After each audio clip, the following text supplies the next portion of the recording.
नमस्कार मंडळी, तर तुमचं सर्वांचं परत एकदा माझ्या चॅनलवर खूप खूप स्वागत आहे। तर तुम्ही म्हणशाल ही पोरगी काय करते आता? तर मी पाव ठेवलेत, कांदा ठेवलेत, तर आता मी काय करते तुम्हाला कळेल। ही आहे पावभाजी।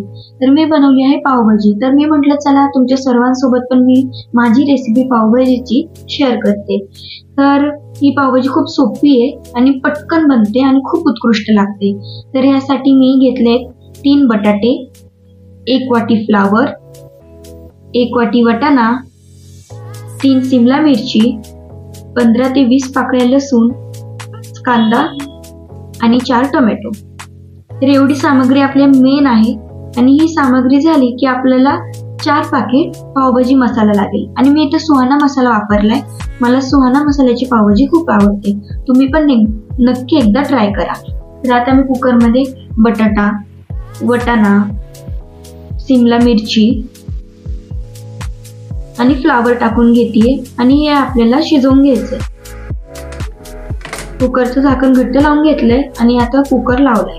तोपर्यंत आपल्याला लसूण आणि कांद्याची प्युरी आणि टोमॅटोची प्युरी करून घ्यायची आहे। या प्युरी रेडी झाल्या की आपलं काम पुढचं खूप सोपं होऊन जाईल। आता इथे मी 5 ते 6 शिट्ट्या घेतल्यात कुकरच्या। कढईत तेल टाकून घ्यायचं आणि कांद्याची प्युरी टाकली। कांद्याची प्युरी आपल्याला मस्तपैकी शिजवून घ्यायची आहे।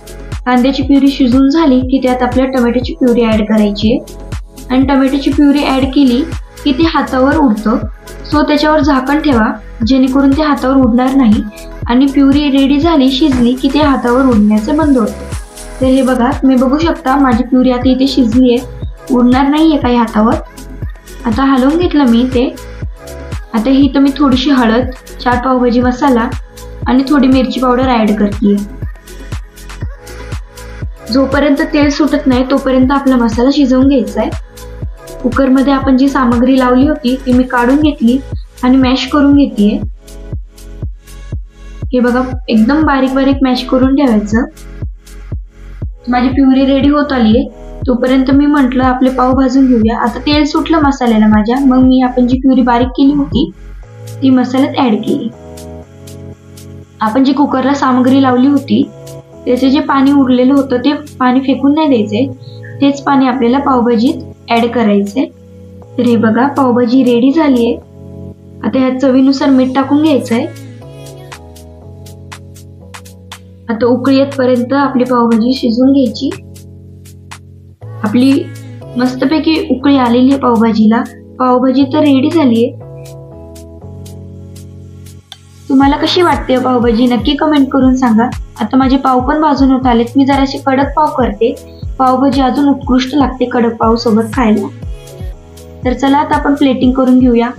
मी ते पाव ठेवून घेतले, बारीक कांदा कापून घेतला होता, कांदा ठेवला, लिंबू ठेवला आणि पावभाजी आपली रेडी झाली आहे। तर तुम्हाला माझी रेसिपी कशी वाटली नक्की कमेंट करून सांगा।